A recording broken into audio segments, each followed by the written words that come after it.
अभी यूपीएससी का प्रीलिम्स हुआ, उसके प्रश्न पत्र को लेकर के बहुत सारा घमासान हो रहा है कि पेपर बहुत ही टफ था, बहुत ही अनप्रिडिक्टेबल था, बहुत ही एब्सर्ड था, बहुत सारी बातें हो रही हैं। लेकिन मेरा एक ऑब्जर्वेशन है, ध्यान से सुनिएगा। मान लीजिए पेपर एब्सर्ड था, पेपर टफ था, पेपर वाहियात था, लेकिन इसका जब रिजल्ट आएगा तो कुछ ना कुछ लोग क्वालिफाई करेंगे ज़रूर।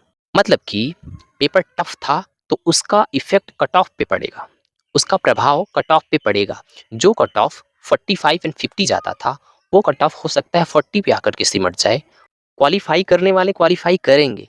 क्वेश्चंस को लेकर के खूब सारी खिल्लियाँ उड़ाई जा रही हैं कि पेपर बहुत ही वाहियात था, एब्सर्ड था, अनप्रिडिक्टेबल था। यूपीएससी को कहा जाता है अनप्रिडिक्टेबल पब्लिक सर्विस कमीशन, ऐसा कहते हैं लोग।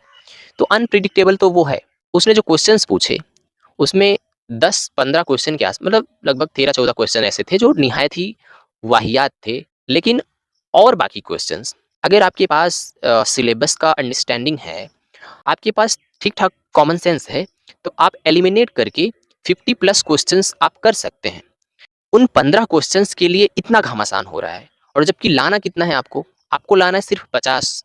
पिछले लगभग 5-6 सालों से ये ट्रेंड चल रहा है कि यूपीएससी के प्रीलिम्स का कट ऑफ, जनरल का कट ऑफ 50 से ज़्यादा नहीं जाता है।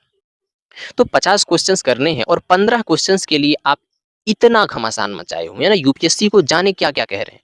भाई वो इंडिया के टॉप ब्रेन को सेलेक्ट करना है।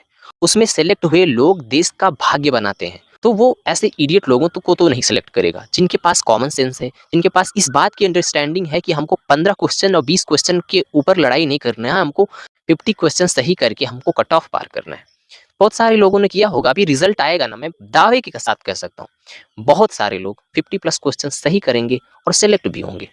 तो फिर आप यूपीएससी के पद चिन्हों को, यूपीएससी को ट्रेस करने की कोशिश कीजिए, उसका माइंडसेट जानने की कोशिश कीजिए, वो किस माइंडसेट के एस्पिरेंट्स को सेलेक्ट करना चाहती है और किस माइंडसेट के एस्पिरेंट्स को एलिमिनेट करना चाहती है। क्वेश्चंस की आप लेंथ देखते होंगे, क्वेश्चंस इतने लंबे-लंबे हैं, पूरा एक बड़ा-बड़ा पैराग्राफ, 2-2 3-3 पैराग्राफ दे करके और एक-एक पैराग्राफ के एक-एक ऑप्शंस दे रखा है। मतलब कि 400-500 शब्दों का सिर्फ एक क्वेश्चन दिया हुआ है। ये इंडिकेट कर रहा है, ये डायरेक्टली इंडिकेट कर रहा है कि यूपीएससी चाहता है कि आप रीडिंग करो, आप पढ़ो, आप किताबें पढ़ो, आप बेसिक किताबें पढ़ो, आप न्यूज़पेपर पढ़ो, लेकिन आपको तो शॉर्ट नोट पढ़ के यूपीएससी क्रैक करना है। तो फिर जब आप शॉर्ट नोट पढ़ के यूपीएससी क्रैक करने की तमन्ना रखते हैं, तो फिर आपको कठिन तो लगेगा ना, आपको अनप्रेडिक्टेबल लगेगा ना।